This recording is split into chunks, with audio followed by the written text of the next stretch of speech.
আসসালামু আলাইকুম রাহমাতুল্লাহি ওয়া বারাকাতুহু।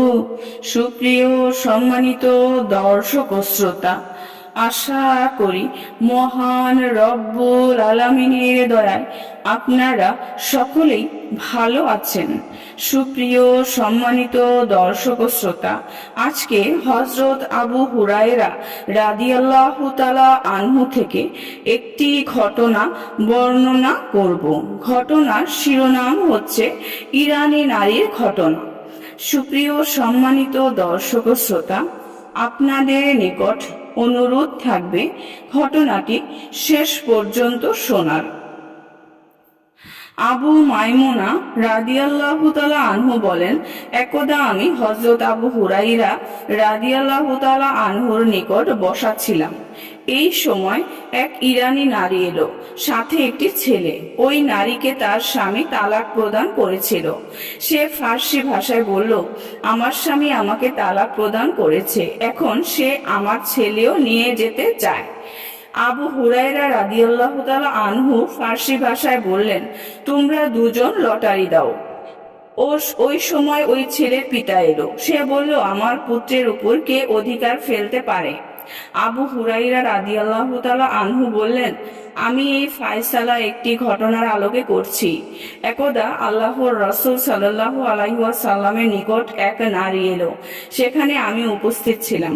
ওই নারী বলল, হে আল্লাহর রাসূল, আমার স্বামী আমার থেকে আমার ছেলেকে ছিনিয়ে নিতে চায়, অথচ আমার ছেলে আমাকে অমুক কুয়া থেকে পানি এনে দেয়, আমার অন্যান্য কাজও করে দেয়। আল্লাহর রাসূল সাল্লাল্লাহু আলাইহি ওয়াসাল্লাম বললেন, তোমরা দুজন লটারি দাও। স্বামী বলল, আমার সন্তানের উপর আর কারো অধিকার থাকতে পারে?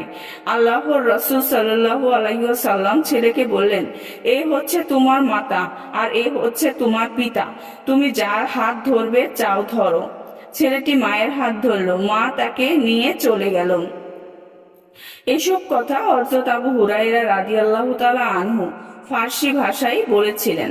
হযরত আবু হুরায়রা রাদিয়াল্লাহু তাআলা আনহুর জ্ঞানের গভীরতা সম্বন্ধে জানতে হলে এতটুকুই যথেষ্ট যে আল্লাহর রাসূল সাল্লাল্লাহু আলাইহি ওয়াসাল্লাম স্বয়ং তাকে ইলমের ভান্ডার বলে আখ্যায়িত করেছেন। ইলম বলতে কুরআন, হাদিস, তাফসির, ফিকা ইত্যাদি সব ধরনের ইলমই বোঝায়। সাহাবায়ে একরামের মাঝে যারা হাদিসের পাকের বড় বড় মুহাদ্দিস ছিলেন, তাদের মধ্যে তাকেও গণ্য করা হয়। এর অর্থ এটা নয় যে অন্য কোনো ইলমে তিনি পারদর্শী নন। ইলমে হাদিস ব্যতীত অন্যান্য ইলমেও তিনি যথেষ্ট জ্ঞানী ছিলেন, তবে ইলমে হাদিসের প্রচার প্রসারের দিকটাই তার ইলমি জীবনের অধিক দৃশ্যমান ছিল। তার মাতৃভাষা ছিল আরবি, এছাড়া তার ফার্সি ভাষাও জানা ছিল। তিনি এই ভাষায় অনর্গল কথা বলতে পারতেন। সুপ্রিয় সম্মানিত দর্শক ও শ্রোতা, আজকের ঘটনাটি এই পর্যন্তই।